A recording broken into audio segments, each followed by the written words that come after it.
Welcome to Screw the Commute, the entrepreneurial podcast dedicated to getting you out of the car and into the money, with your host, lifelong entrepreneur and multimillionaire, Tom Antion. Hey everybody, it's Tom here with episode 814 of Screw the Commute podcast. I have to apologize in advance. I'm a little bit under the weather, which is kind of crazy. I went the entire pandemic, probably 4 years total, and haven't even had a sniffle.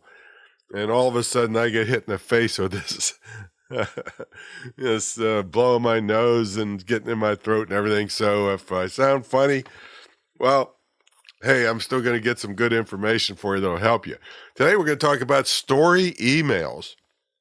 I put out one just this week and got a lot of interesting response. So we're going to talk about that in this episode. Hope you didn't miss episode 813. It was a kind of a template I gave you for writing sales emails. I mean, I have probably 50 templates, but this was one of them that you can repeat over and over and over again, and it can help you sell more. That was 813. Anytime you want to get to a back episode, you go to screwthecommute.com/the episode number. That was 813. Today is 814. And make sure this is your last chance to get on the list building summit. I mean, you can write great emails, but if you got nobody to send them to, it doesn't help you that much, right? Go to screwthecommute.com/LBS. It's all free for this weekend, so you better jump on it. You can watch all the sessions you want. I have 2 master classes on there, one just for signing up and the first session of the whole event. We're 2 separate master classes that I charge $500 a piece for, so you should take advantage of those.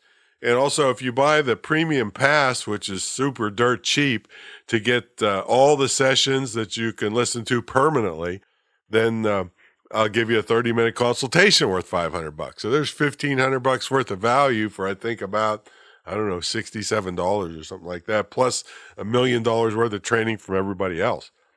All right, check out my mentor program at greatinternetmarketingtraining.com and grab a copy of my automation ebook at screwthecommute.com/automate free. Let's go. All right, story emails, what they do is they give a little slice of either your life or someone else's life. You know, you can tell a story with them and what happened to them or what happened to you. Some people depend solely on these kinds of emails, and some people like me use them once in a while. Although I'm going to be experimenting with more of them, which I'll tell you about in a minute. Now, if you're doing this for business, the most important part is to learn to tie the point of the story to the business point you want, or to make them do what you want them to do. Click to something, or like I want you to do today, is go over and sign up for that list building summit. Now, the same thing holds true for speaking. Many of the points are made with stories, and here's a great tip for either speaking or writing email stories. Don't say something like, "Let me tell you a story." That makes resistance to you. Or, "I want to tell you a story about." No, don't do that. Here's what you do. You just get into it. You don't use the word story. So I did a story email earlier this week with the subject line, "Yesterday I was a milkman." Okay, so that used the curiosity technique, the Zygarnik technique of copywriting. And the first line of the email was, "My girlfriend and her brother are here helping me renovate the retreat center. They only drink raw milk."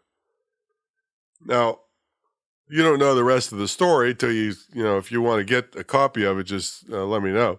But I didn't say, "Let me tell you a story about yesterday, me chasing around town trying to find milk." All right, that kind of thing. I just got into it. Boom, you're into it before you know what hit you.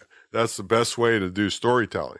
And I didn't say, let me tell you a story about my frustrating trip to pick up milk. All right?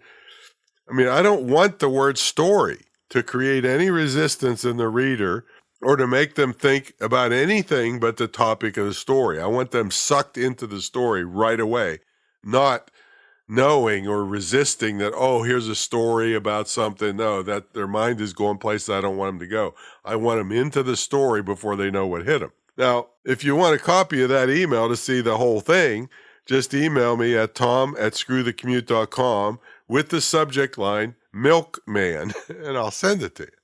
Now, in that email, at the end of the story, after telling them about all my troubles getting the milk, I transitioned by using this sentence. Here it is.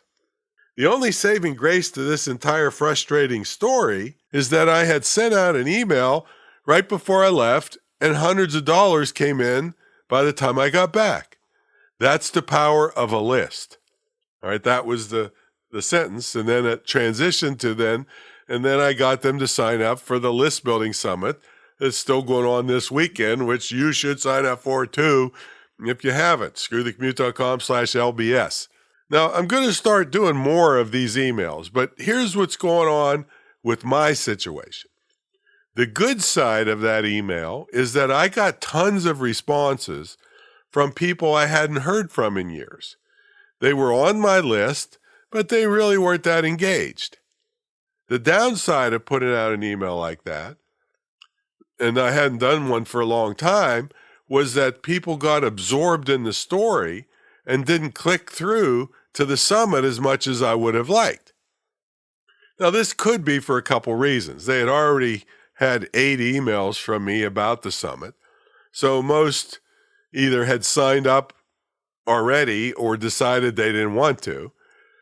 Or the other reason could have been they were shocked because most of my emails are hardcore internet entrepreneurship and pro speaking topics rather than a slice of my life.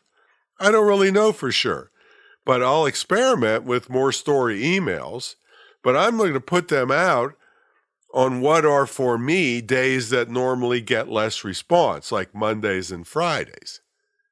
Now, that doesn't mean those are bad days for you. That's just not as responsive for me. You have to test. Maybe by putting out story emails on those days, I can wake up some of the people that aren't thrilled with my mostly marketing emails, and maybe they would rather hear stories. So I'm going to test it. And that brings up another good point. You think after 29 years of me sending out marketing emails, I would have things down already, right? Well, guess what? That would be very arrogant to think so, because times change and you have to keep changing and testing and changing with them.